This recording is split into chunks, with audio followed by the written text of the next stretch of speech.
ढोलकपुर में राजा बिल्ली अपने विशाल किले की छत पर बैठा था।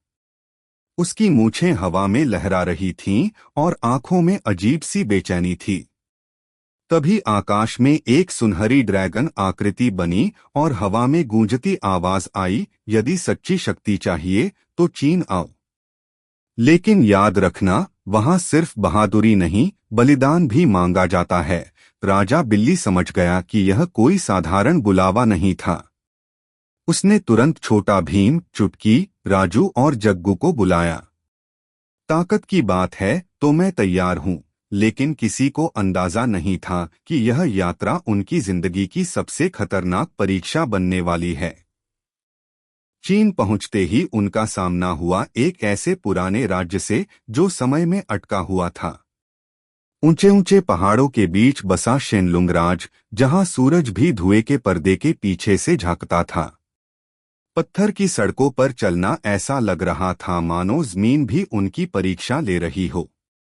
इस राज्य के बीचों बीच खड़ी थी एक पुरानी हवेली, काली लकड़ी के दरवाजे, टूटे ड्रैगन के नक्काशीदार खंभे और हर खिड़की से झांकता सन्नाटा।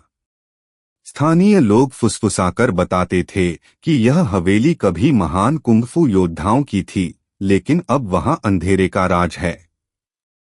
हवेली के अंदर कदम रखते ही दरवाजे अपने आप बंद हो गए।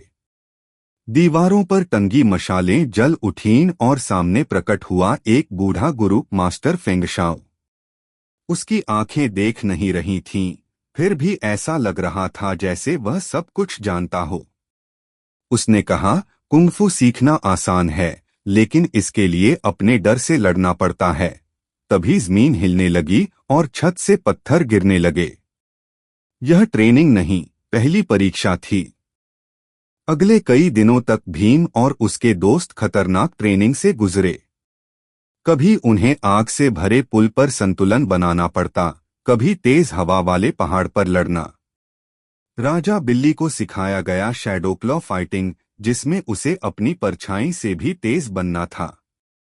जग्गू हवा में उड़कर लकड़ी के खंभों से टकराता, राजू बारूद और जाल से दुश्मनों को चकमा देता और चुटकी अपनी बुद्धि से हर पहेली सुलझाती।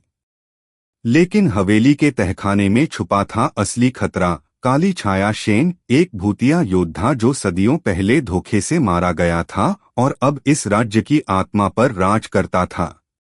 एक रात जब चांद लाल दिखाई दे रहा था, काली छाया शेन ने हमला कर दिया।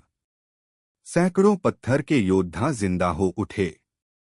तलवारों की टकराहट, आग की लपटें और हवा में उड़ते चीखें, सब कुछ किसी फिल्म के क्लाइमेक्स जैसा लग रहा था।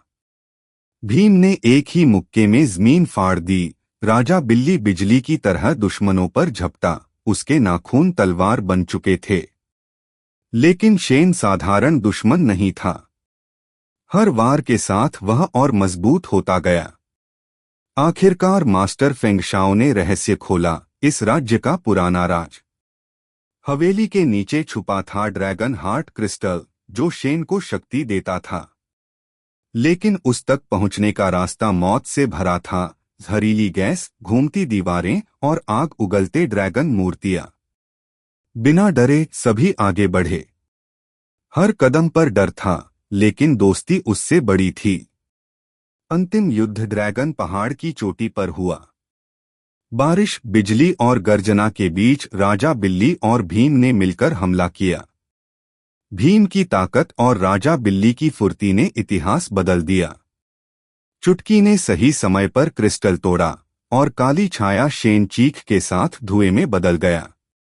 जैसे ही सूरज निकला, शेनलुंग राज पर से श्राप हट गया। चीन की धरती ने नए योद्धाओं को स्वीकार किया। मास्टर फेंगशाओ ने झुककर कहा, तुमने कुंग-फू नहीं, बल्कि आत्मा की शक्ति सीखी है। राजा बिल्ली ने मुस्कुराकर कहा, असली ताकत दोस्ती में है। और इसी के साथ ढोलकपुर के ये वीर वापस लौटे, लेकिन अब वे पहले जैसे नहीं थे। वे एक पुराने राज की जिंदा किंवदंती बन चुके थे।